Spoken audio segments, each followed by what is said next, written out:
Welcome to FPTV New Releases. I'm Andrew Sumner. I am here with the one, the only Laura Dodd. Hello. Forbidden Planet's head book buyer. How are you doing, Laura? Yeah, no, very well, very well. I rescued a load of books from head office yesterday, so I'm all set for lockdown part 2. Fantastic. So, yeah. We do a lot of book rescuing at Forbidden Planet. That's why I'm sitting in front of this rather than you looking at my library behind me, just so I don't get sacked. And we're joined by Peter F. Hamilton and Stephen Baxter, two epic novelists who go way back together. We have just been talking in the side-by-side interview that you'll see next to this one with Stephen and with Peter about Stephen's new book, World Engines Creator, the second in the World Engines duology, which follows up from World Engines Destroyer. We are now going to be talking to Peter about the latest in his salvation sequence, the Saints of Salvation. Thanks for joining us, guys. We do really appreciate it. Oh, thanks for having me. Yeah. So Peter, what can you tell us about Saints of Salvation? Which is it closing out a trilogy, or is it the third in the sequence? It's both. Yeah. Yeah, it's the third. Yeah, it really is. That's actually an incredibly stupid question. Sorry, mate. I really meant to say, is it ongoing or is it going to wrap up? Well, Yeah. no, it wasn't a stupid question. It closes off the story that began in Salvation, but there are a few little plot lines that have not been resolved and will lead into more stories or another story in that universe when I get around to writing it, which is going to be in a couple of years' time. But this does wrap up the story that was started in Salvation. Yeah. Yes. So that's where we stand structure-wise, anyway. Okay, and basically you've been publishing these on a yearly sequence, haven't you? So yeah. Salvation was 18, Salvation Lost was 2019, and now Saints of Salvation is right now. Yeah. Yes. The idea for it all started out quite cynically in the way that the trust seems to be breaking down these days in society in general. And it starts off with aliens that visit us on their way to their God. They claim they're on a pilgrimage, and they're very benevolent and very kind and offer us lots of exciting technology. But of course they're not. It's all a complete and utter lie, which it's not really a spoiler, but you do find that out at the end of Salvation. And then it was difficult to write from a structural point of view, but it was a structure I wanted to do and I've admired for a long time. Salvation was done in the same way Chaucer did, and that you've got 5 people on the way on a journey. They were sent to investigate a crashed alien ship and find out if it's benign or not.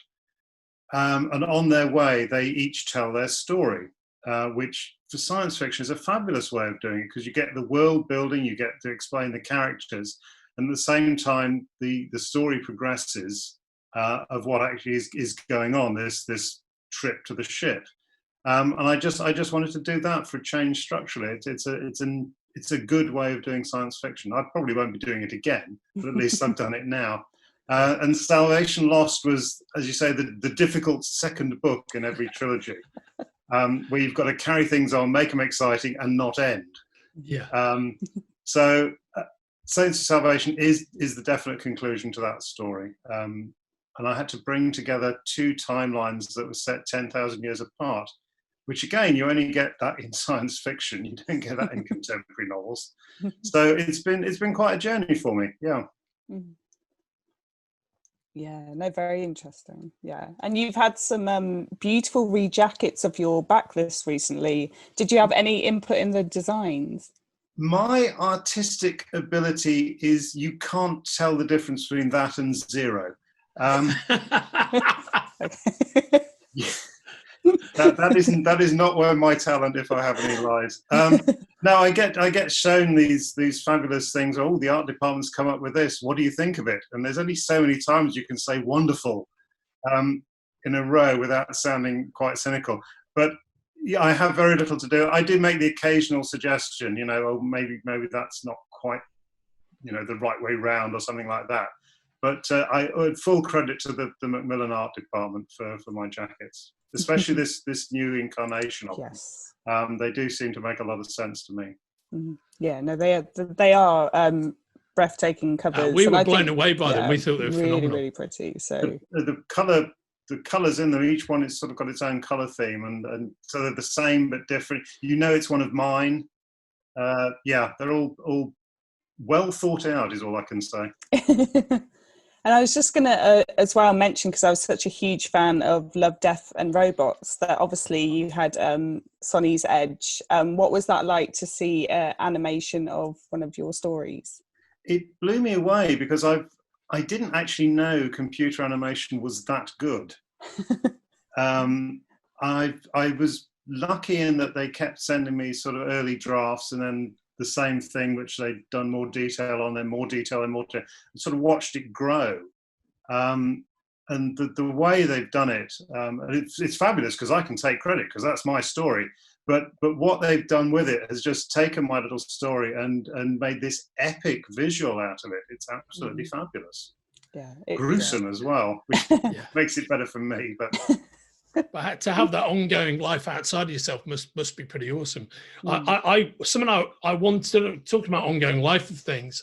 A piece of your work that I'm sure I find it strangely prophetic now when I think about reading it originally, and I'm sure that's how it must feel to you. But with Fallen Dragon, you really got into that whole, I hope I'm going to say this correctly, corporatocratic kind of thing, right? And that seems to be the world we've inherited and we're now living in, without the space elements. You know, it's very much kind of the way our society has gone. How does it feel when, you know, you guys who are, however you want to describe it, you know, part of your approach is like futurism, or thinking about the, you know, how societies are put together and where they can evolve to. How does it feel having written something like that and then watch the world kind of cascade into the order that it's in at the moment? Yeah, that was not meant to be prophetic in any way. It was a warning. Yeah. Well, yeah, I mean, this is what we do. We take trends and we see where they can go, whether it's a good trend or a bad trend.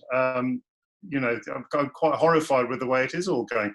Science fiction is, for me, it's the way technology and ideas impact on society. And one of the reasons I always loved it, I'm like Steve, I you know, watched Thunderbirds and Captain Scarlet and found the Asimovs and Heinleins. But to me, this is not how it should be. We're always striving for something better. This can't be as good as it gets, as we are now. And 20 years ago, I think it was when I wrote Fallen Dragon, you know, things weren't looking quite as bleak. I was a lot more optimistic. So that's the way it was written. So yeah, it's a bit disappointing how life has turned out in that respect. Yeah, no, yeah, that's one way of putting it. Yeah, for sure. On to perhaps more upbeat and lighter fur. Laura and I were talking just before about how we're just wondering how, for both of you guys, how the world of science fiction and fantasy has changed since you first started writing, from your perspectives. Go on, Steve. You go first.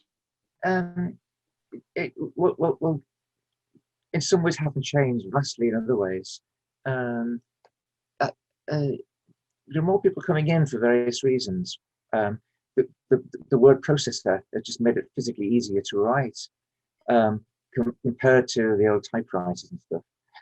So that's a gateway. You know, you have the decline of some markets like the traditional magazines, but the opening of other markets, like the online sites and so on, for which you don't tend to get paid.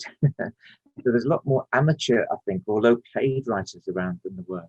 Then obviously the whole diversity thing is great. You know, I mean, one of my favorite books recently was by Temi O. Oh yes, you see there on the shelves. Yeah, do you dream of terror too? It's fantastic. She hosted us for a couple of events in earlier in this little virtual tour. It's a traditional SF idea, so I like the fact that it's about a generation starship. So I like the idea that these tropes are still around, but it's a very modern take on it because, well, I won't give anything away about it, but it's a